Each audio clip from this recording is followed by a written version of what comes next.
Guys, welcome to the channel. Sonny here, and we're back with another global lab. We're going to be trying to put this out a lot faster. There will be a link in the description to the patch notes. I'll make sure you get the link to the Blackstone Foundry, so they're nice and good and well translated. Following up from yesterday's absolutely crazy dev talk, we were having some hopes for today. It's still a very chill one. It was maybe a bit too much copium, thinking too much of that was going to be in today's patch. There is some stuff. Quick note about the Global Lab, as always. It's Friday today. They're on Global Lab. On Wednesday, most, if not all of this will be out in Korea, and we then get it the following week, which means 12 days from the Friday patch. Also, if you guys want to check it out, Twitch.tv/bprimegaming. We're doing these live. We're doing deep dive always, so don't forget to drop by the stream and hit that follow and tune in. So let's take a look here. First things first. They are adding the instruments, the 5 instruments, and they are doing so all classes can now play instruments. So for anyone that's into this stuff here, huge update, and this is, even though it's not what I personally was looking forward to from yesterday's dev talk, it is a big thing, right? So that is in today's patch. Hopefully a lot of people are gonna enjoy this and have some fun creating new music and making some dapper bands. Right. This takes up a lot of the patch notes. Of course, links in the description if you want to check out the details. But there's a lot of like lore and things like that and details about how to acquire them and then the systems and everything. But it's in. So that's cool. Next up is second round on the Blackstone simplification. We should be getting the unification of the Blackstones on Wednesday. And this patch here basically just changes the names of them. So the first patch was going to basically disable armor stones, turn it all into weapon stones. This patch here is going to clean it all up and rename everything, so it's just called Blackstones now. So there's not going to be that confusion. There is a fun little line here that I do want to read because it is so true. The existing armor stones, which can be obtained through various crafting, open boxes opening, life skilling, exchange, storage, etc., will be kept only now in your memories. Just like when silver coins had weight, it will remain a topic of discussion such as, back in my days, Blackstones were divided in armor and weapon stones. And I cannot wait for that. God damn it, get off my lawn with all this new stuff. Right, anyway, that was enough boomer for today. So that's like just the changing here of the Blackstone. Combination, just changing the names, right? That's it. We already get the unification. We should get that on Wednesday. All the stuff where you get it is just fixed. And again, the quest, changing names and all that, that's what this is about. So it's no actual changes to the game, it's just explaining that they're taking care of everything that previously had the different versions.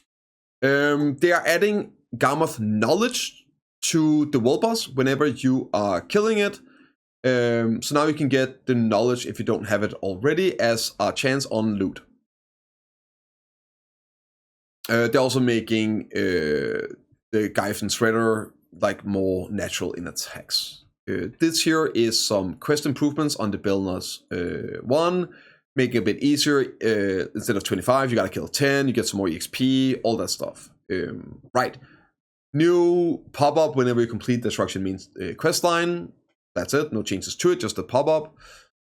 Here's a relative big notice. Small change, but a big information piece. So they are announcing here they're still working and they're close to the new Node War system, which we have talked about in a previous video. Check out the dev talk from November, where they talk about this and go over it and I explain it. But basically they're doing a full rework of the Node War system to make it less work, so you get like a pre-built base, you get a bit more random who you're fighting, you sign up to a region, you can place randomly on a node, and then even if you lose that node, you can keep fighting for other nodes in that region. So a big overhaul of the entire node war system. We're not getting that now, but in preparation for that, they are reducing the node war time from 2 hours to 1 hour, which is a bit weird. The 1 hour node war is for the new node war system, which we don't have yet, but they're changing the current timer to that. I guess, as they're saying, in preparation for it. So it should be close. It is a bit weird. Maybe it's to get used to only having 1 hour node war. I think realistically it's because, well, then it just takes less time. Maybe more people are willing to try it out if it's a 1 hour thing than 2 hour thing. But that's the only change here. And they are then going to have the Guild League available in that hour that is off the Node War. So Node War should start the same time as always, but end after 1 hour instead of after 2 hours. So that's the change here.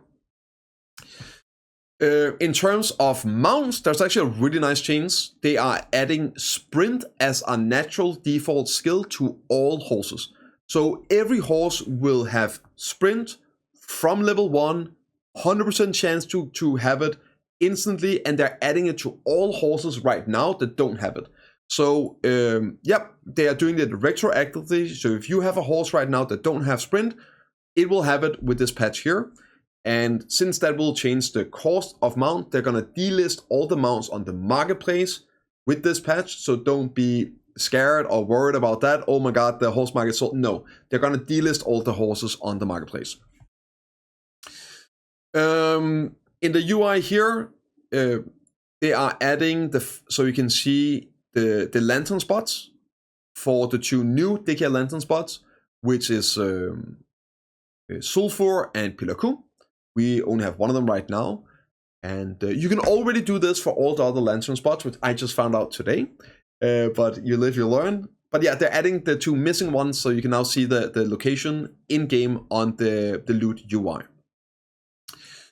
A small but kind of like good change here. Whenever you're on a quest line and you're talking to NPCs, instead of having the dialogue centered, it's now at the side, so it's not over the NPCs in terms of immersion, when you're in the story, you're hearing the characters talk and all that. Small change, but yeah, no, it's fine. This right here is just fixing some tooltips. For the system here, when activating the cloak hiding function, the cloak has been proved to be visible to other adventurers nearby after a certain period of time. And there's some bug fixes here. It's a lot of costume appearance changes. There is one that's really interesting. On the Arena Solar, they are fixing one of the spots where you can go and be unattackable, which there's like several of these spots on different maps, so it's annoying. It's just one, but it seems to be that they are at least looking at that now on the big field map. They are fixing it and changing that spot so you can't abuse it to stall out if needed. But that's about it for today. You can check out the full patch notes, all the details in the description. And yeah, hopefully next week we'll start seeing some more of that stuff from the Dev Talk. But until next time,